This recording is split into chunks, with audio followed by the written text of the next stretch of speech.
سوال عرض ہے، میں اپنے آلات مختصراً پیش کرتا ہوں، مجھے بتلائیے کہ کون سا ایسا طریقہ کار اختیار کروں کہ میرے اسلام میں فرق نہ آئے۔ کہ والدین اٹھتے بیٹھتے اصرار کر رہے ہیں کہ ملازمت پر واپس چلا جاؤں۔ بحالت موجودہ وہ نہ صرف اپنے بلکہ خدا کا نافرمان بھی گردانتے ہیں۔ ان کا کہنا ہے کہ صرف ایسے وقت پر والدین کی نافرمانی جائز ہے جب وہ یہ کہیں کہ خدا کو نہ مانو، باقی تمام امور میں والدین کا حکم شرعی طور پر واجب التعمیل ہے۔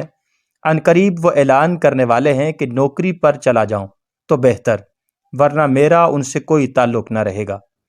بس وہ اتنی رعایت مجھے دیتے ہیں کہ اگر میں مستقل طور پر ملازمت اختیار کرنا نہیں چاہتا تو کم از کم سال ڈیڑھ سال اور اختیار کیے رکھوں، حتیٰ کہ میرے چھوٹے بھائی BA کر لیں اور میری خالی جگہ پر کر سکیں۔ اس سلسلے میں گناہ وہ اپنے سر لیتے ہیں۔ جواب ارشاد فرماتے ہیں کہ عذاب و ثواب کوئی کسی کا نہیں اٹھا سکتا، ہر شخص اپنے عذاب و ثواب کا خود حامل ہے۔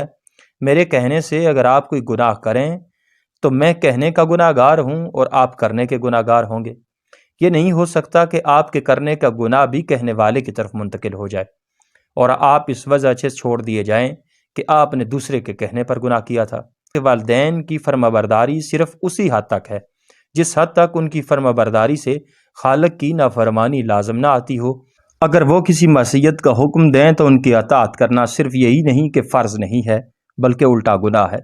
جس فعل کو آپ خود معصیت سمجھتے ہیں اسے 1.5 یا 2 سال تک صرف اس لیے کرتے رہنا کہ خاندان کا ایک اور فرد آپ کے بجائے اس معصیت کے لیے تیار ہو جائے، بالکل ایک غلط فعل ہے۔ اگر آپ اپنے عقیدے میں صادق ہیں تو آپ کی یہ دلی خواہش ہونی چاہیے کہ نہ صرف آپ خود اس سے بچیں بلکہ خدا کا ہر بندہ اس سے محفوظ رہے۔